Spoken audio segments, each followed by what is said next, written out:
welcome back to our online class, and now we are going to answer the two sample problems.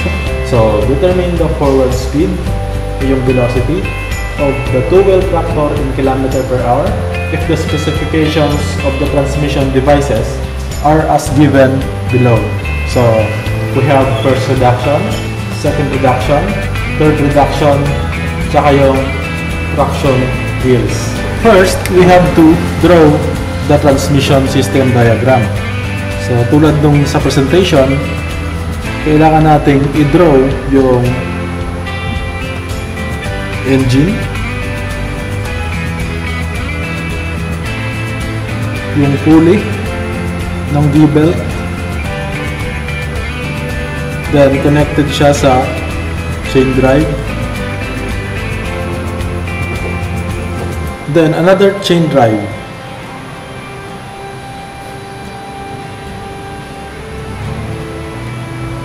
then ito na naman yung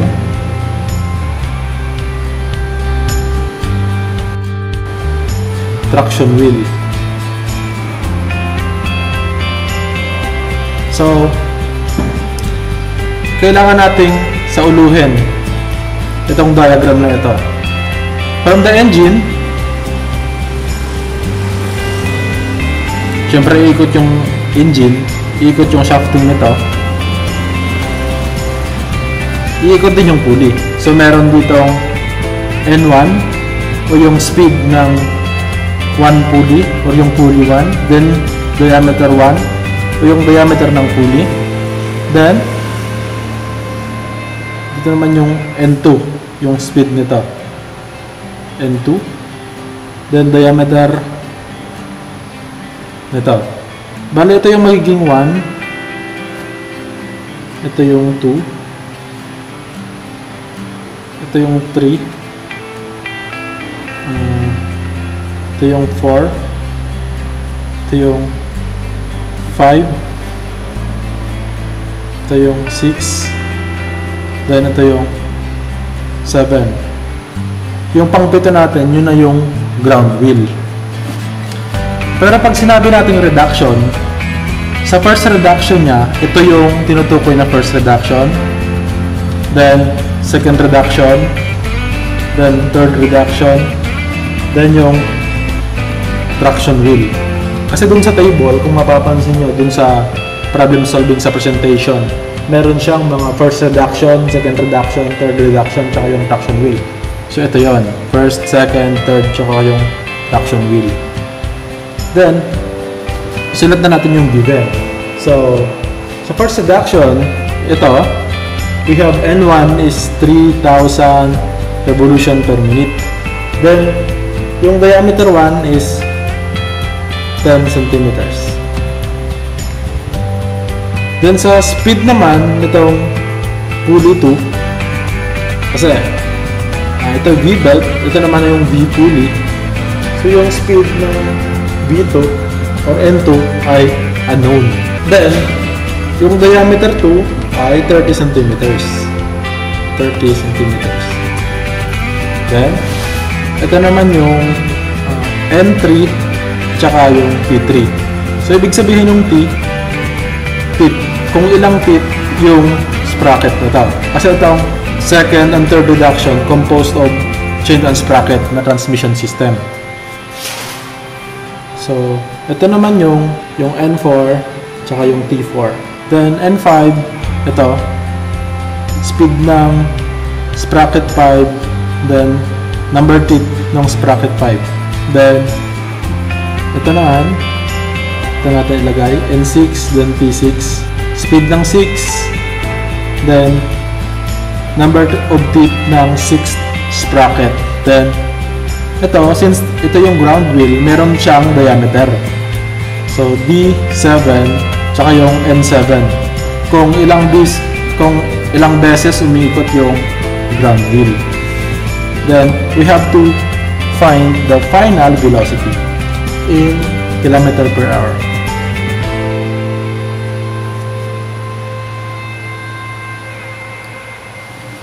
So, ito yon.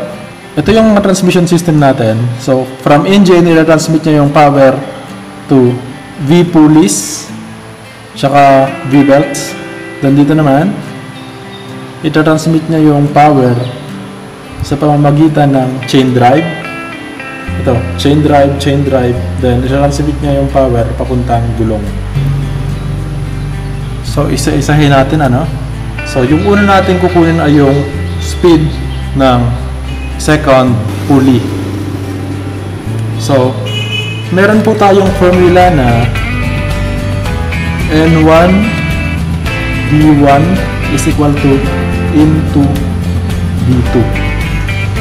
Yung speed nito, tsaka yung diameter nito, speed nito, tsaka yung diameter nito. So, meron tayong given dito. So, yung hahanapin lang natin na ito.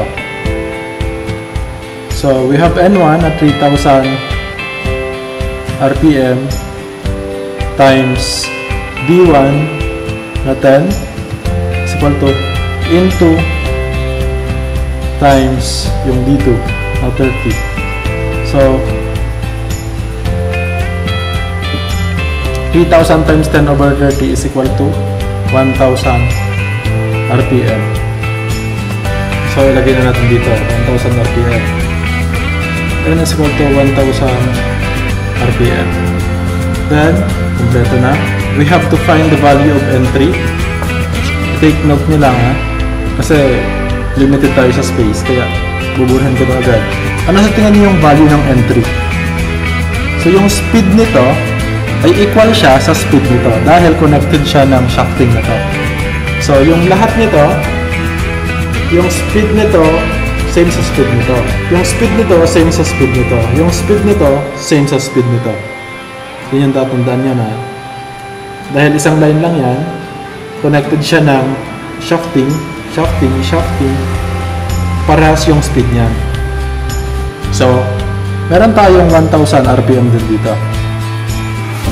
So, in this case, pwede na ba natin kunin yung value ng T3? Pwede na dahil meron tayong value ng N4 dun sa second reduction na 250 RPM. Given siya. 250 RPM, then yung number of feet ay 100 feet dun sa table. So, pwede na natin makuha yung value ng T3. Same formula po ito. Pero magbabago lang ng letter. Dahil yung formula for this one ay N3 T3 is equal to N4 T4. So, letter lang yung nagbago, no? So, yung T kasi, ibig sabihin number of teeth. Yung D kanina, ibig sabihin nun ay diameter ng pulley. Ito naman, number of teeth ng sprocket. So, we have given 1,000 RPM N3. Yung T3 ay unknown is equal to yung N4 na 250 RPM times yung T4 na 100 feet. So, yung T3 ay 25 feet. So, ito magiging 25 feet.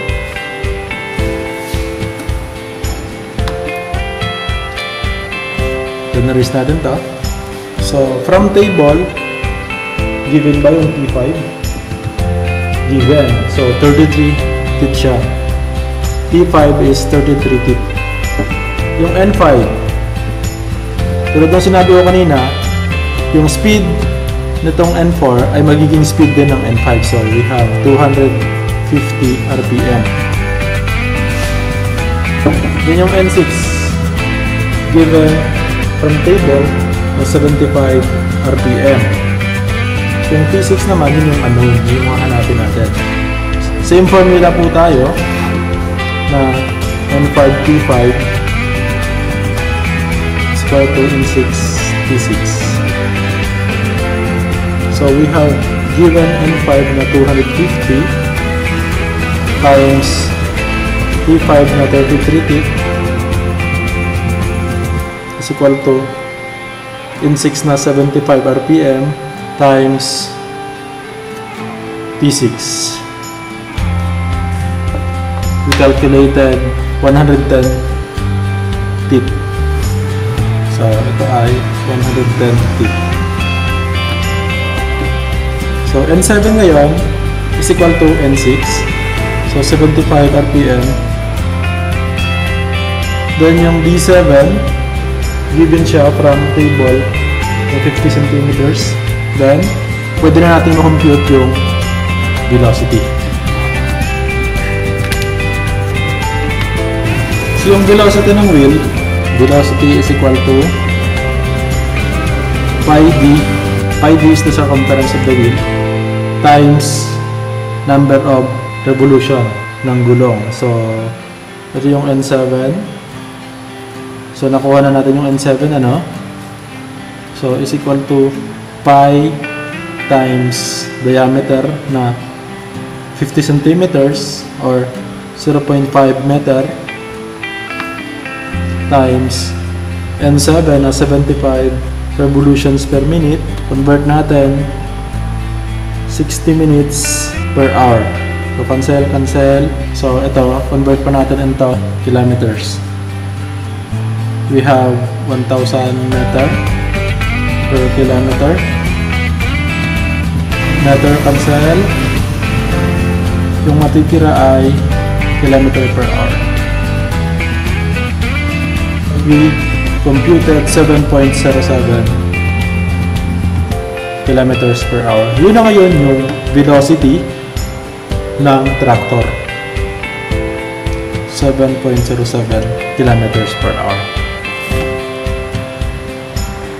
For problem number 2, if it is desired to reduce the forward speed of the two-wheel tractor to 3 kilometers per hour, what should be the diameter of D2 if D1 and N1 remain the same? So, papaliktad na naman tayo ngayon, ano? So, given na ngayon yung speed ng tractor.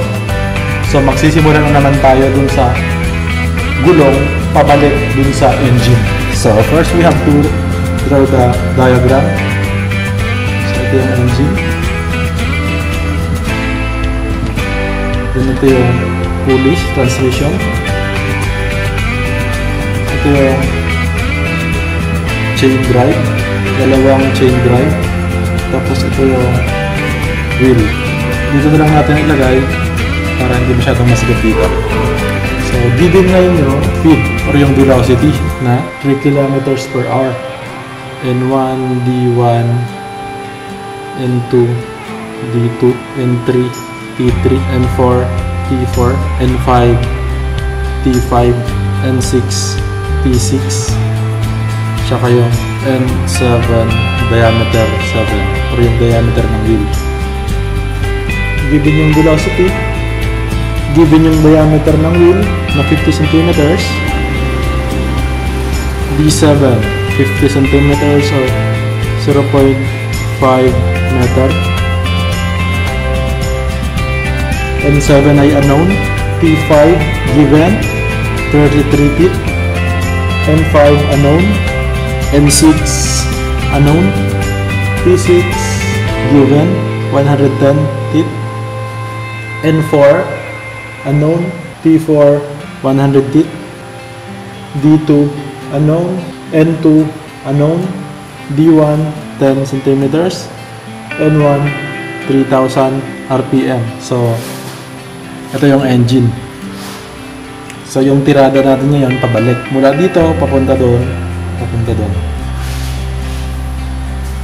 So, pwede nating makuha yung N7 gamit yung formula na velocity is equal to pi d or pi d7 times N7. Siyempre, given to, pwede nating makuha to. We have given diameter 7 na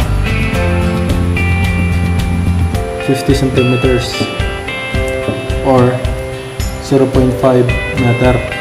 So, meron na tayong velocity na 3 kilometers per hour.